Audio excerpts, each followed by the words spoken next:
Hello there today, viewers. On behalf of the Market 360 advisors here at Stewart-Peterson, I'm Bob Devenport, and this is your Dairy Week in Review for December 13th, 2013. So starting out here, let's take a look at where our CME dairy components settled the week. Blocks finished the week at 192.5, up 5 1/4 cents, but barrels finished the week at 183 even, down just 1/4 cent.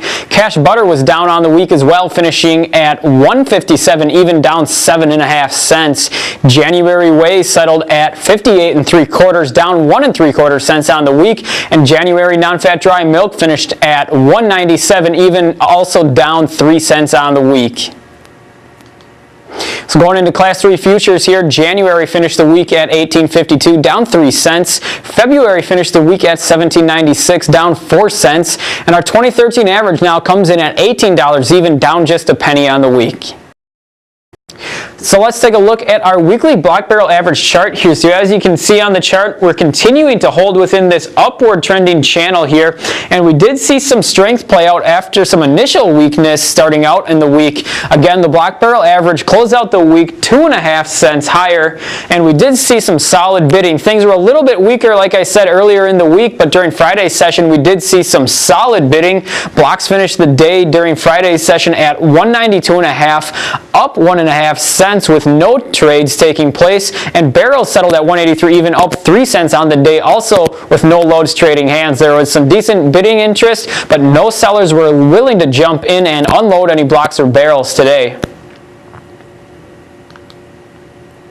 So due to that strong cash cheese session that we did see on Friday, that led to some pretty good gains during the last day of the week here. The second month contract, currently January, finished up 18 cents on the day. Now on the week, that second month contract ended up with a loss of just 3 cents. Again, we started out a little bit weaker earlier in the week, which was somewhat to be expected. As you take a look here, the past 3 weeks have been a pretty strong rally to the upside, so seeing a slight correction like we saw here earlier this week is pretty typical. Again, we did take back a lot of those losses though during Friday's session and finished the week only down 3 cents. So we are keeping together this upward trending pattern here on Class 3 futures, and as long as we continue to sustain these prices and factors like strong exports continue to support this market, we'll hopefully see some more strength going forward here.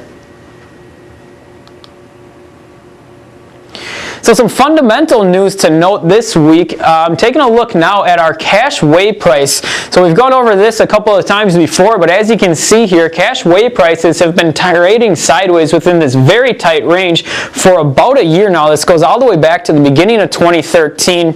Now, we've seen the cash whey price break out of this range twice going back to October. We broke out of the downside, which ended up being a false breakout, but a couple weeks later we broke out to the upside. We had prices out of the upside of this range for 2 weeks in a row, but the latest week here on Wednesday of this week, when we received our latest cash whey price, we actually fell through the bottom end of this range. Cash whey prices fell 3.4 cents this week, and that is a new 2013 low, and that comes in at 55.86 cents. So we went from broken out of the top side of the range to poking out of the bottom end of this range here and putting in a new low for the year.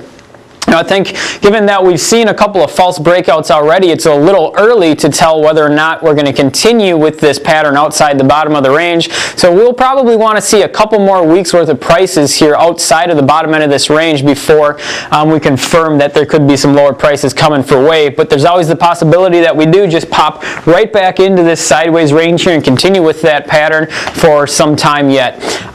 The thing to note here is that once the whey price does move out of this range, it could be a pretty big move for whey, which could have a big impact on Class 3 futures.